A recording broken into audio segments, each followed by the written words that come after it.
¿Y qué es vivir una postura de humildad ante Dios?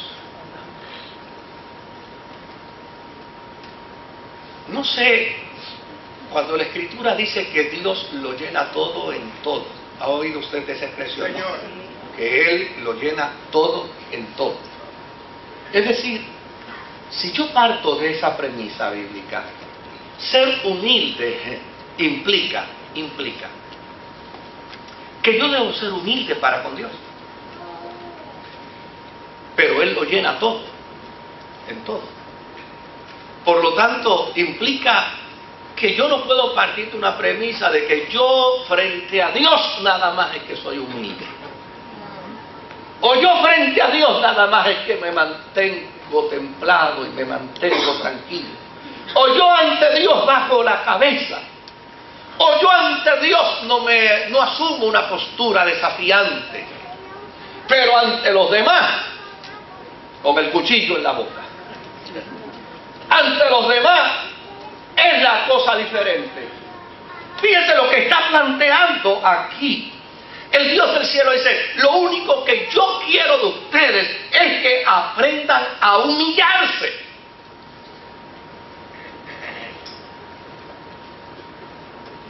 Porque el acto de humildad tiene que ser un acto integral.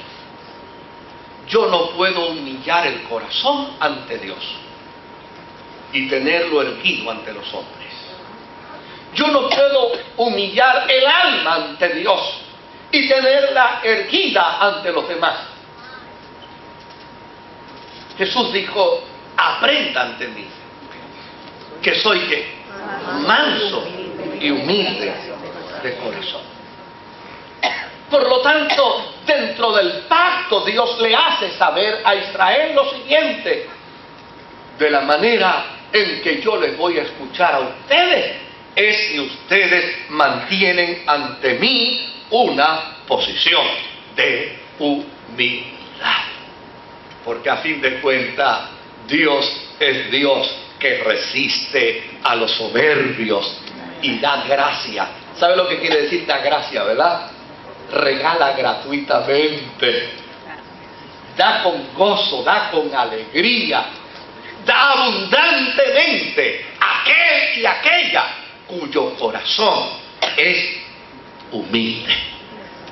Número 2, le plantea y le dice, pero también quiero que ustedes entiendan que no solamente es la humildad, yo también deseo que oren.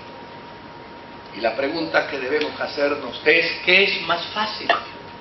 ¿Construir un templo u orar? ¿Qué es más fácil? ¿Cantar u orar? ¿Qué es más fácil? ¿Predicar u orar? ¿Qué es más fácil? ¿Ministrar u orar?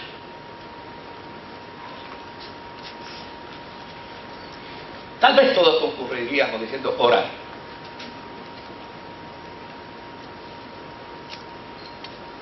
Pero es mediante la oración. Es mediante la oración que el hombre y la mujer desarrolla una relación de intimidad con su Dios. La oración es la capacidad de comunicarnos con Dios. Pero no es meramente comunicarnos con Dios, es la capacidad de comunicarnos con Dios basado en la realidad de su existencia, basado en la realidad de que Él nos escucha, basados en la realidad de que Él nos responde, basados en la realidad de que hay una comunicación directa entre mi alma y mi Dios. La Biblia dice, el que se allega a Dios, crea que le hay. Y crea que Él es galardonador de los que le gustan. Ahora, la pregunta es, ¿simplemente es orar? No, querido, no. Orar por orar no es lo que Dios desea de nosotros.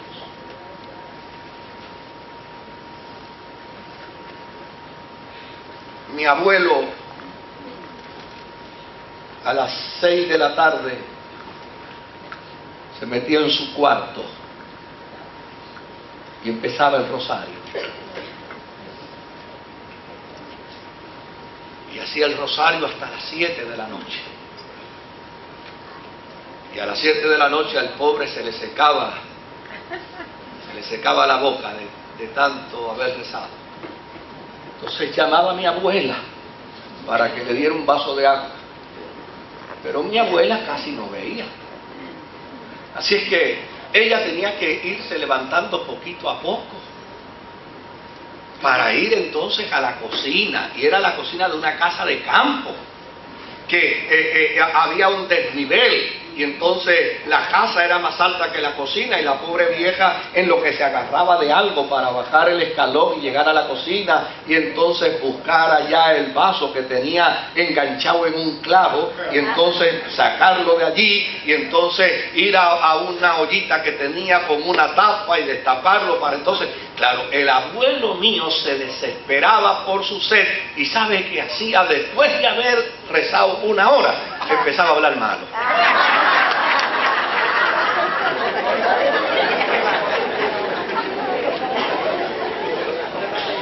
Entonces yo, travieso al fin, le decía: qué bonito, abuelo, ¿ah? Qué bonito. Una hora rezando para después terminar hablando malo. Decía: y no me vengas a molestar, porque me levanto y como un mocho te tumbo la cabeza.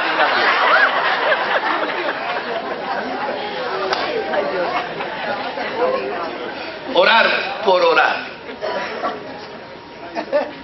Si mi pueblo sobre el cual mi nombre es invocado se humilla, y número 2, ora. Pero de orar venían los discípulos. Los discípulos venían de una escuela de oración. Oraban 3 y 4 veces al día. Hacían oraciones extensísimas y largas.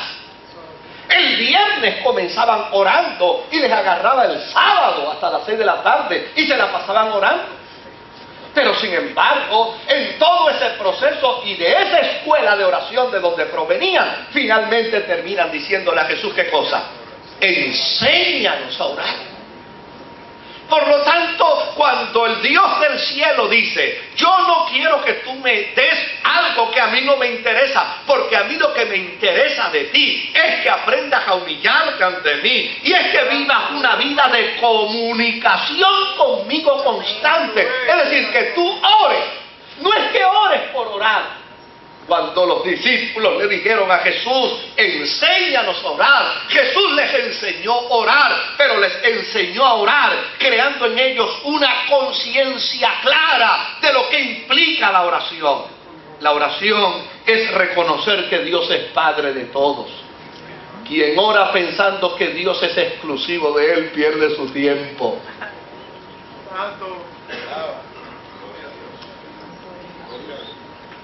Si yo pudiera preguntar y alguien me pudiera responder en esta mañana, no me tiene que responder quién es el más espiritual aquí y quién es el menos espiritual, y si el más espiritual me levantara la mano y el menos espiritual me levantara la mano, yo me atrevería a decirle al menos espiritual: el Dios tuyo es el mismo del Dios del más espiritual.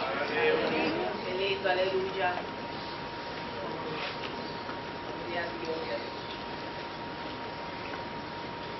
Orar es reconocer que está en los cielos. Fíjese que cuando Jesús le enseña a sus discípulos a orar, vuelve de nuevo con la misma tesis del Dios del pacto, diciéndole: ¿qué cosa? No soy el Dios del templo, soy el Dios de ¿dónde? Soy el Dios del cielo. Padre nuestro que estás ¿dónde? En los cielos.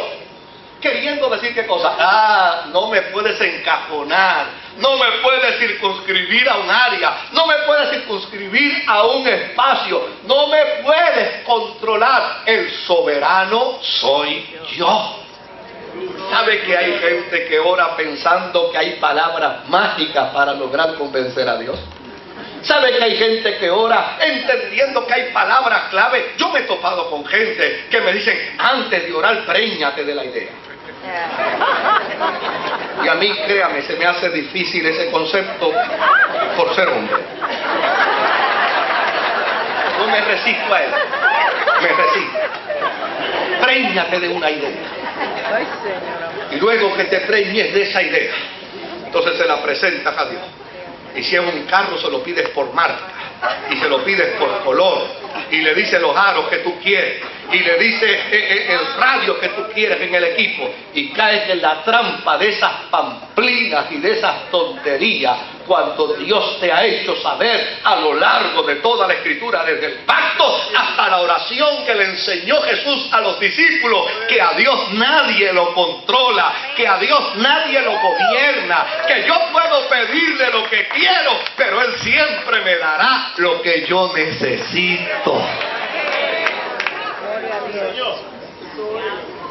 No vayas a orar que santifique su nombre, que desees que su reino se establezca, un reino que se establezca en justicia, un reino que se establezca en integridad, un reino que no requiera ni exija mis beneficios egocéntricamente, sino un reino que diga, no, lo que es justo es lo que debe establecerse. Un reino que se someta a la voluntad de Dios. Amén, gloria a Dios. Orar es entender que hablamos con un Dios que espera que cuando hablemos con Él nos conduzcamos de acuerdo a su propósito y que busquen mi rostro. Buscar el rostro de Dios a mí me encanta, porque yo pienso que a Moisés, Aarón tuvo que haberle dicho cómo era Dios un montón de veces, porque Aarón era el sacerdote, ¿no? Y el sacerdote se supone que sepa cómo es Dios. Pero finalmente un día Moisés parece que dijo, Dios será como Aarón me lo dice, será como él me lo presenta, será como él me lo dibuja. Y finalmente dijo, no, déjame yo ir allá y decirle que él se deje ver de mí, para yo saber cómo es él, para yo saber cómo es su rostro. Cuando Dios le dice aquí a Israel, yo quiero que ustedes busquen mi rostro, ¿qué es lo que está diciendo con ello? Yo quiero que ustedes busquen quién soy yo. Pero ¿para qué yo voy a buscar quién es Dios? ¿Para qué? ¿Para qué yo voy a buscar quién es Dios? ¿Sabe para qué? Para imitarlo. Yo quiero que ustedes busquen mi rostro para que me imiten. El apóstol San Pablo inclusive dice, sean imitadores de mí como yo lo soy de ¿quién? Como yo lo soy de Cristo, porque a fin de cuentas de nada sirve, escuche bien, de nada sirve una vida de religiosidad que no imita a Cristo. De nada sirve una vida de religiosidad que no imita a su Señor. Ser cristiano no es pertenecer a una denominación evangélica. Ser cristiano significa parecernos a Jesús. ¿Y en qué yo debo parecerme a Jesús? Yo debo parecerme a Jesús en mi forma de andar, en mi forma de hablar, en mi forma de conducirme hacia los demás, en el respeto que debo tener a la gente que está en mi entorno, en la consideración que debo tener a otros. Yo debo parecerme a Jesús en la integridad, yo debo parecerme a Jesús en la justicia, yo debo parecerme a Jesús en el amor, yo debo parecerme a Jesús en cada una de las acciones de mi vida. El apóstol San Pablo dice, sean imitadores de mí, como yo lo soy de Cristo. Y con la misma integridad dice, no es que ya yo lo haya alcanzado, pero prosigo a la meta, prosigo al blanco del soberano llamamiento que es Cristo Jesús. Al final les dice, no solamente quiero que se humillen, no solamente quiero que oren, no solamente quiero que busquen mi rostro, quiero que se conviertan de sus malos caminos.